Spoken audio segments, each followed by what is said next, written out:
ప్రియ శ్రోతలు, ఈ రోజున మనం న్యాయాధిపతుల గ్రంథం 9, 10 అధ్యాయాలు అధ్యయనం చేయబోతున్నాము. 9వ అధ్యాయంలో ఇశ్రాయేలీయులు తప్పటడుగు వేయటం ఇది 5వసారి. గిద్యోను కుమారుడు అబీమెలెకు, అతడు ఈసారి యుద్ధానికి కారకుడయ్యాడు. అబీమెలెకు గిద్యోను యొక్క ఉపపత్నికి పుట్టినవాడు. అబీమెలెకుకు అధికార వ్యామోహం ఎక్కువ. అతని సోదరులు అతణ్ణి ద్వేషించారు. వీరందరూ 70 మంది. అబీమెలెకు అధికార కాంక్ష పట్టపగ్గాలు లేకుండా చెలరేగింది. తన అధికారానికి అడ్డం వస్తున్నారని చెప్పి ఇతడు తన సోదరులను నిర్దాక్షిణ్యంగా హతమార్చాడు. తాను నాశనమైపోయాడు. దేవునికి లోబడిన వ్యక్తులు ఘన విజయం సాధించగలరు, కాని అబీమెలెకు దేవునికి లోబడలేదు. రాజకీయ సంక్షోభానికి తానే కారకుడయ్యాడు. ఇప్పుడు వివరాలు. షెకెములో ఉన్న తన సహోదరులతో అబీమెలెకన్నాడు, మీరంతా షెకెము యజమానులను అడిగి వారి అభిప్రాయం తెలుసుకోండి. 70 మంది సోదరులు మిమ్ములను ఏలటం మంచిదా, లేక అబీమెలెకు ఒక్కడూ మిమ్ములను ఏలటం మంచిదా? అందరూ అబీమెలెకే కావాలన్నారు. తన పక్షాన ప్రచారం చేయడానికి అల్లరి జనాన్ని కూలికి పెట్టుకున్నాడు. ఆ తరువాత అబీమెలెకు ఒఫ్రాలో తన సహోదరులందరినీ 70 మందిని రాతి మీద చంపాడు. యోతాము అనేవాడు గిద్యోను చిన్న కుమారుడు. వాడు మాత్రం ఎలాగో తప్పించుకున్నాడు. అబీమెలెకు క్రూరుడు, పశుప్రాయుడు, హత్యా రాజకీయాలలో ఆరితేరినవాడు. ఈ విధంగా అబీమెలెకు పరిపాలకుడయ్యాడు. ప్రజలెంతో పరిపాలకుడు అంతే. అతడు చేసిన దుష్కార్యాలకు దేవుడు అతణ్ణి శిక్షించకుండా వదల్లేదు. అతణ్ణి కావాలని నెత్తికి ఎక్కించుకున్నందుకు షెకెము ప్రజలను కూడా దేవుడు శిక్షించాడు. ప్రజలలో అబీమెలెకుకు వ్యతిరేకంగా పోరాటం మొదలైంది. యోతాము గిద్యోను చిన్న కొడుకు. అతడు గెరిజీము పర్వతం మీదికి ఎక్కి బిగ్గరగా అన్నాడు, షెకెము యజమానులారా, నేను చెప్పే ఉపమానం వినండి. అడవిలోని చెట్లన్నీ ఆలివ్ చెట్టును తమకు రాజుగా ఉండమని అడిగాయి. ప్రజలకు నేను మంచి తైలం సరఫరా చేస్తాను.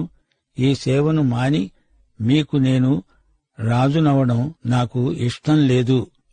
అప్పుడు అవి అంజూరపు చెట్టును తమకు రాజుగా ఉండమని అడిగాయి. నేను రాను, నేను నా మంచి ఫలాలను ప్రజలకు పంచిపెట్టాలి అన్నది అంజూరపు చెట్టు.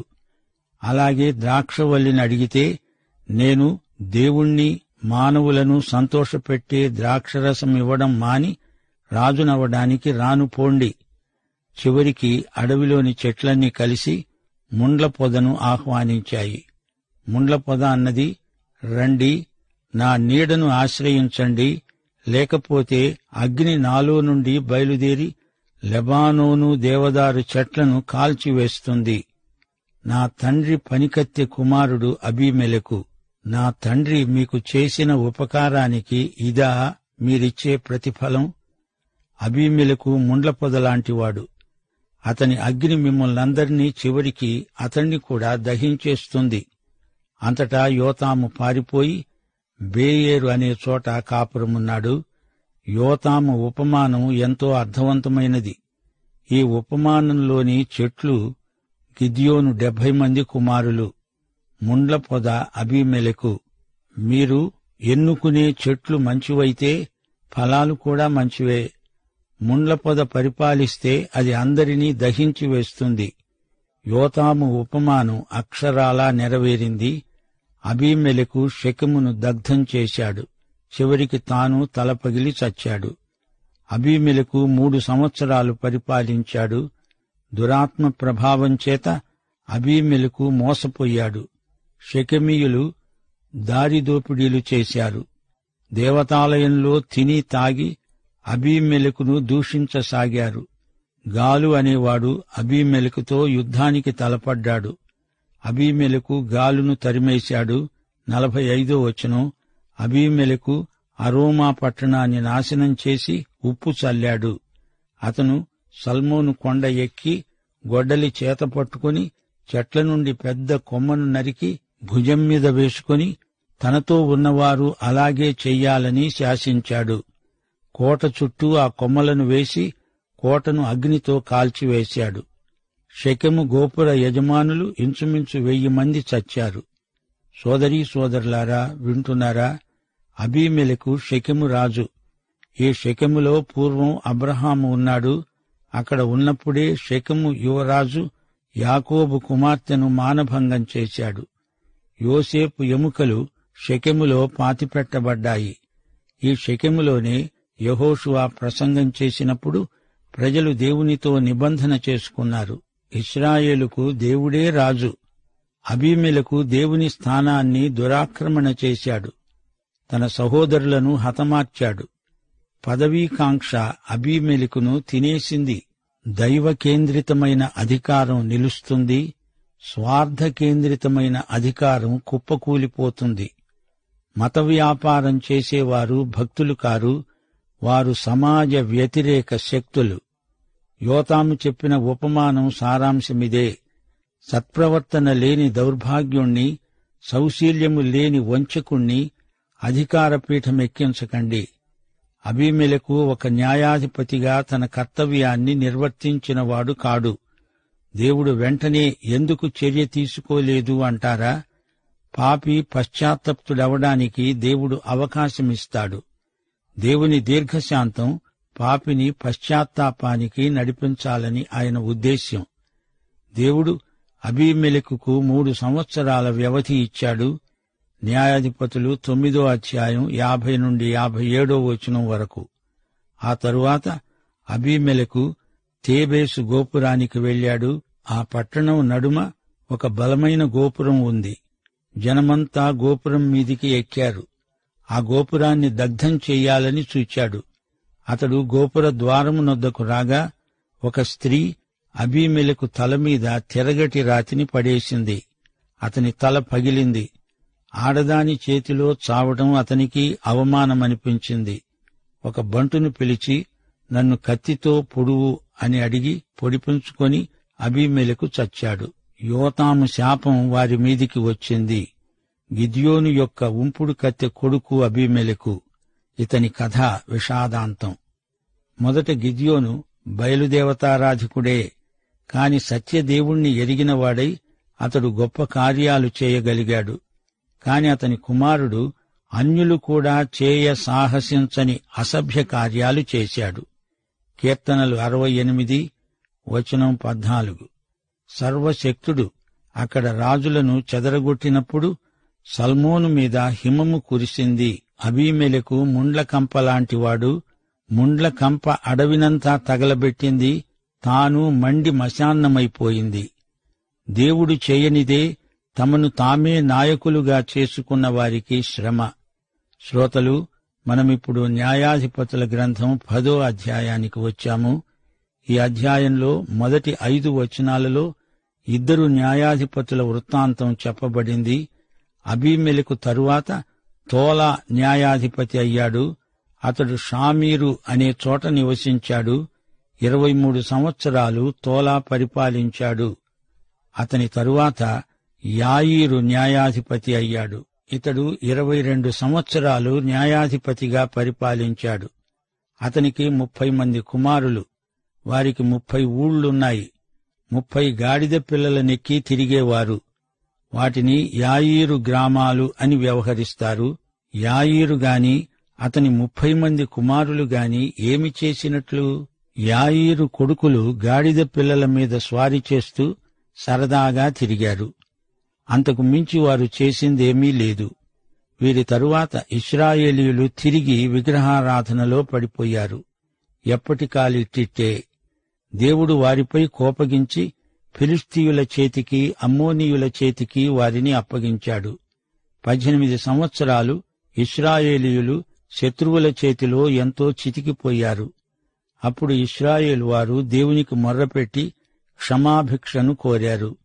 దేవుడు న్యాయశీలి, నీతిగల దేవుడు. ఆయన పాపాన్ని శిక్షించి తీరతాడు. కష్టాలు వచ్చినప్పుడు సణగవద్దు. కష్టాల మధ్య దేవుని సందేశమేదో అది వినాలి. 9వ వచనం, అమ్మోనీయులు యూదా, బెన్యమీను, ఎఫ్రామీయులతో యుద్ధం చేయడానికి యోర్దానును దాటి వచ్చారు. అప్పుడుగాని ఇశ్రాయేలీయులకు తెలివి రాలేదు. దేవునికి ఆక్రందన చేశారు. నేను మిమ్మును కాపాడను, దేవతలు ఏం చేయగలవో మీరే చూసుకోండి అన్నాడు దేవుడు. కాని ఇశ్రాయేలీయులు పశ్చాత్తాపం చెందినవారై దేవుణ్ణి వేడుకున్నారు. వారు అన్యదేవతలను తొలగించారు. దేవుని ఆత్మ ఇశ్రాయేలీయులకు కలిగిన దురవస్థను చూచి సహించలేకపోయాడు. ఇశ్రాయేలీయులకు ఇదే అలవాటైపోయింది. దేవుడు వీరికి ఆపదముక్కుల దేవుడైపోయాడు. ఆపద రాకముందే దేవుని యందు విశ్వాసముంచితే ఎంత బాగుండేది. ప్రియ శ్రోతలు, దేవుడు మన యొక్క ప్రతి సమస్యను పరిష్కరించగలడు. ఆయనకు అసాధ్యమైనది ఏదీ లేదు. పరిస్థితులు తమకు అనుకూలంగా ఉన్నప్పుడు ఇశ్రాయేలీయులు దేవుణ్ణి మరిచిపోతూ వచ్చారు. అయినా దేవుడు తన ప్రజలను విడువడు, ఎడబాయడు. తన ప్రజలు పశ్చాత్తప్తులైనప్పుడు దేవుడు వారిని క్షమించాడు. శ్రోతలు, మన అనుదిన జీవితంలో దేవుణ్ణి కేంద్రంలో ఉంచాలి. పిల్లలు తిరుగుబాటు చేసినప్పుడు తండ్రికి ఎంతో మనస్తాపం కలుగుతుంది. యేసు ప్రభువు లోకానికి వెలుగుగా వచ్చాడు. నేను లోకానికి తీర్పు తీర్చడానికి రాలేదు, లోకాన్ని రక్షించడానికి వచ్చాను అన్నాడు ప్రభువు. యేసు చెప్పిన మాటే తీర్పు తీరుస్తుంది.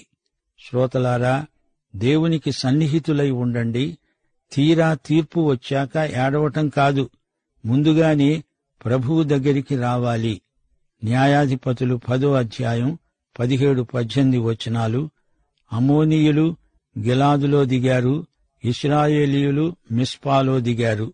గిలాదు పెద్దలు అనుకున్నారు, అమ్మోనీయులతో యుద్ధం చేయగల సమర్థుడే మాకందరికీ ప్రధాని అవుతాడు. శ్రోతలు వింటున్నారా? అమ్మోనీయ జాతి న్యాయాధిపతుల కాలంలో ఎంతో ఉచ్చదశలో ఉంది. అమ్మోను ఎవరు? లోతు కుమార్తె వ్యభిచరించినప్పుడు పుట్టిన కొడుకు. మోయాబు కూడా అలా పుట్టినవాడే. మోయాబు, అమ్మోను జాతులు జంటగా ఉంటాయి. వీరిని జయించడం ఎంతో కష్టసాధ్యం. 10వ అధ్యాయంలో మనకు పరిచయమైన న్యాయాధిపతులు చేసిందేమీ లేదు, సాధించింది ఏమీ లేదు. యాయీరు 8వ న్యాయాధిపతి. ఇతనికి 30 మంది కొడుకులైతే వీరికి తండ్రి తలా ఒక గాడిదను కొనిపెట్టాడు. యాయీరు వృత్తాంతం మనకు ఏమి నేర్పుతున్నది? తన గమ్యమేదో తెలియని మనిషికి ఎంత ఐశ్వర్యమున్నా దానివలన ఎవరికీ ప్రయోజనముండదు. కొందరు బలహీనులున్నారు. వారికి ఉన్న బలమంతా వారి అధికారమే. ఆ అధికారం కాస్తా పోయినప్పుడు వారి గతి చూడండి. వారినెవరూ లెక్క చెయ్యరు. ఆ రోజుల్లో రాజులు గాడిదల మీద ఊరేగేవారు. గుర్రాలు కూడా ఉండేవి. గాడిద సమాధానానికి గుర్తు, గుర్రం యుద్ధానికి సంకేతం. గుర్రాలను ఈజిప్టు నుండి దిగుమతి చేసుకునేవారు. యాయీరు తన కుమారులకు తలా ఒక గాడిదను కొని ఇచ్చాడు. ధనవంతులు మాత్రమే వాటిని కొనగలరు. న్యాయాధిపతి కుమారులకు అది హోదా. మీకు జ్ఞాపకముందా? ఒకసారి యెరూషలేముకు యేసుక్రీస్తు స్వారీ చేస్తూ వచ్చాడు. గాడిద మీద ఎక్కి వచ్చాడు. గాడిద రాజులెక్కే వాహనం. ఆయన రాజు గనకే గాడిదెక్కి వచ్చాడు. ఆయన సాత్వికుడు. ఆయనను చూచి ప్రజలు హోసన్నా నినాదాలు చేశారు. యాయీరు న్యాయాధిపతి, ఎంతో ధనికుడు. కొడుకులకు గాడిదలను కొని ఇచ్చాడు. కొడుకులు అడిగిందల్లా ఇచ్చి వారిని చెడగొట్టాడు. ఆ 30 మందిలో ఒక్కడైనా ప్రయోజకుడు లేడు. సరదాగా గిలాదులో అటూ ఇటూ తిరుగుతున్నారు. అంతకు మించి వారు ఇంకా ఏమీ చెయ్యలేరు. యేసు ప్రభువు ఎక్కబట్టి ఆ గాడిదకు గుర్తింపు వచ్చింది. ప్రశస్త వస్త్రాలు పరిచారు. దానిమీద గాడిద నడిచింది. అయితే యాయీరు కొడుకులు అప్రయోజకులు. వారెక్కిన గాడిదలకు విలువేముంది? అదేమన్నా ఊరేగింపా? ఎవరైనా వారికి జేజేలు చెప్పారా? యాయీరు కొడుకుల గాడిదలను చూచి సైతాను చాలా మెచ్చుకొని ఉంటాడు. ప్రజలకు అది చూడడానికి వినోదంగా ఉంది. యాయీరు న్యాయాధిపతి అయి ఉండి కొడుకులతో, వారి గాడిదలతో కాలక్షేపం చేస్తున్నాడు. చివరికి వారు గాడిదల్లాంటి కొడుకులయ్యారు. నోవహు దినాలలో ప్రజలు పెండ్లిళ్లు చేసుకుంటున్నారు, పిల్లల్నిస్తున్నారు, పుచ్చుకుంటున్నారు. అంతే, దేవునికి ఘనత లేదు, మహిమ లేదు. సొలొమోను ఏమి చేశాడు? విదేశాలకు ఓడలను పంపి కోతులను, నెమళ్లను దిగుమతి చేసుకున్నాడు.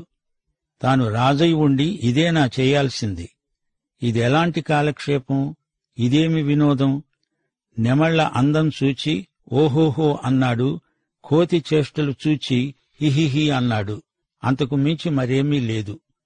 సోదరీ సోదరులారా, ఒక గమ్యము, గురి, ఉద్దేశ్యము, ధ్యేయము లేకుండా ఊరికే ఇటు డబ్బు తేవడము, అటు ఖర్చు పెట్టడము, ఇటు డబ్బు దాచిపెట్టడము, దాన్ని భద్రపరచలేక నానా అగచాట్లు పడడము, దీనివల్ల దేవునికి ఏమి మహిమ? అపొస్తలుడైన పౌలు సాక్ష్యం, నా మట్టుకైతే బ్రతకడము క్రీస్తే, చావైతే లాభము. బ్రతికితే ప్రభువు కోసమే, చనిపోయినా ప్రభువు కోసమే. యాయీరుకు గొప్ప ఆస్తి ఉంది, అతనిలో ఆత్మ సంబంధమైన శక్తి శూన్యం. అతడు బతికాడు, చనిపోయాడు. అతడు సాధించింది ఏదీ లేదు. ఫిలిష్తీ, అమ్మోనీయ రాజ్యాలకు ఇశ్రాయేలీయులు 18 సంవత్సరాలు పూర్తిగా లొంగిపోయారు. పరాయి దేశాలకు బానిసలయ్యారు. అమ్మోనీయులు వీరిని బాగా అణగొట్టారు. విగ్రహారాధనను బట్టి అనేక శాపాలు వీరి మీదికి వచ్చాయి.